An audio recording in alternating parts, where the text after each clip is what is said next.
semua yang telah mengirim. Soalan pertama berkaitan dengan hutang PTPTN ataupun hutang apa-apa sahaja berkaitan dengan hutang premium tinggi yang dikenakan lebihan ataupun charge ke atas hutang asal, adakah ia merupakan riba juga?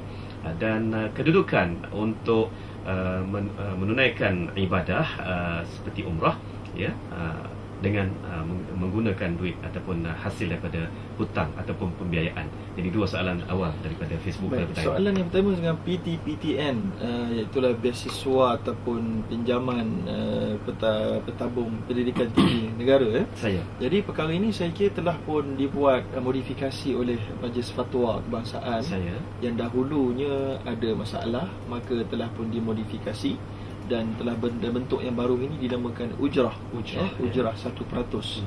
Maka saya kira dengan adanya endorsement daripada pihak Majlis Fatwa Kebangsaan dan JAKIM itu, saya kira ia telah pun terlepaslah segala beban orang-orang awam yang menggunakan PTPTN tadi. Jadi saya kira itu adalah satu endorsement yang terpakai khususnya di Malaysia.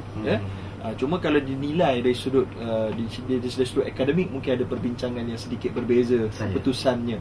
Tapi bagi saya tidak mau mengelirukan orang ramai. Maka di sini saya nak beritahu bahawa apabila telah adanya Majlis Fatwa yang mengatakan keharusannya, maka pandangan itu boleh dipegang oleh orang awam dan bolehlah digunakan untuk pelajaran dan juga sebagainya.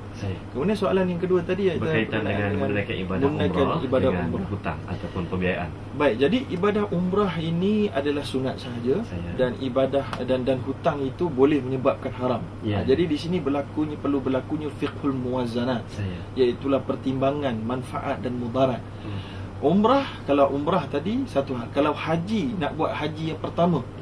Jadi ada perbincangan di kalangan ulama, adakah orang yang tak mampu membayar ini dan nak buat pembiayaan, nak buat pinjaman daripada keluarga sebagai contoh, boleh atau tidak boleh? Adakah dia termasuk dalam kalangan yang Allah SWT dah tersebut dalam Quran secara jelas, iaitulah faman sesiapa yang tidak ada kemampuan, mesti ada kemampuan.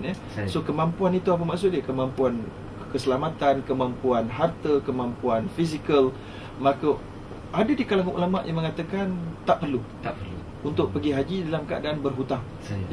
Walau bagaimanapun, ada di kalangan ulama juga yang mengatakan bahawa sekiranya kita mempunyai kerjaya yang bagus, yang stabil pendapatannya, lalu kita meyakini kemampuan untuk membayar hutang kerana nak pergi haji itu adalah aghlabiyatuz zan, disebut dalam kaedah fiqhnya, itulah kaedah dalam istilah fiqhnya, iaitulah kemungkinan besarnya mampu untuk bayar dalam keadaan yang very structured ketika itu diharuskan. Mereka itu dua perkara yang berbeza. Kalau kita rasa memang tak nak bayar dan boleh menyusahkan, maka jangan. Kerana haji walau dia makbul macam mana pun, tapi yang hutang tak mau bayar dan meninggal, habis cerita. Tak pergi ke mana, tak ke mana haji itu.